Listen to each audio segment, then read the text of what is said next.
What's up, everyone? Welcome to another edition of Talking Sports with TC. Let's go ahead and get after it. Last night, a new NBA champion was crowned. The Oklahoma City Thunder won the championship by beating my Indiana Pacers in 7 games. Shai Gilgeous-Alexander was named the Finals MVP after averaging 32 points a game in the series. He's the first player since Shaquille O'Neal back in 2000 to win MVP, the scoring title, the Finals MVP, all in the same season.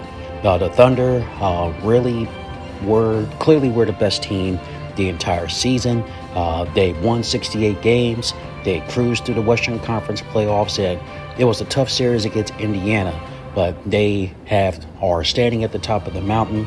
Now, as far as whether they're going to repeat, it's a possibility. In fact, they are actually the odds-on favorite to win it again next season. So we'll see what happens. And they got a young nucleus led by Jalen Williams, Shai, the MVP. You have Isaiah Hartenstein, Alex Caruso. You have Luke Dort. So they have a pretty good, solid foundation that's going to be around for a few years.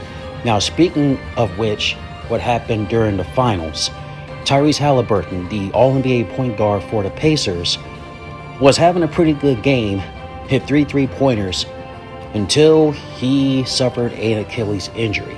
He's been dealt with a strained calf for the last few games, and it just came to a head with that injury late in the first quarter. That really took the wind out of the sails of Indiana, and I thought that if Haliburton didn't get hurt, the Pacers would have won that game. They had a pretty good start to it. They were up by 1 at halftime, but then Oklahoma City just did what they do. They just force you to make mistakes, which happened repeatedly in the third quarter. Now, as far as what's going to happen next season with Indiana, Haliburton could be out all next season. So their chances of at least making another deep run are probably going to be buried at this point. I don't know if they're going to try to sign a mid-level exception point guard, maybe move Andrew Nembhard to the point and put Mathurin at the 2 for the starting lineup next year. Haliburton is 25 years old. He's about to enter his prime. And it's just a devastating way to lose the finals where your star player gets injured. But it was a great season for the Pacers. They had last couple seasons they had deep runs. But next season, with him possibly missing the entire year, we'll see if Indiana can return back to the playoffs without him. And then lastly, there was a huge trade that happened yesterday as well.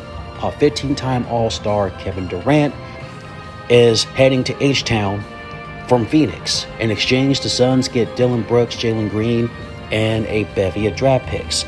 Now, as far as with this move for the Rockets, it does make them instant contenders, in my opinion. They probably need to add another player or two to solidify their offense and their defense supplements. But given that you got a future Hall of Famer and one of the best pure scorers in the history of the league on your roster, that's really going to elevate Houston to championship contender status. Now, this past season, they finished number 2 in the West, albeit they lost in the first round against more experienced Golden State team.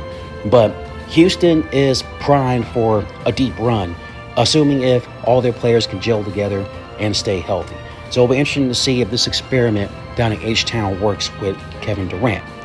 Fans of the show, let me know what you think about these topics. Post your comments on youtube.com/Talking Sports with TC. And that wraps up another episode. I'll talk to you guys later. Peace.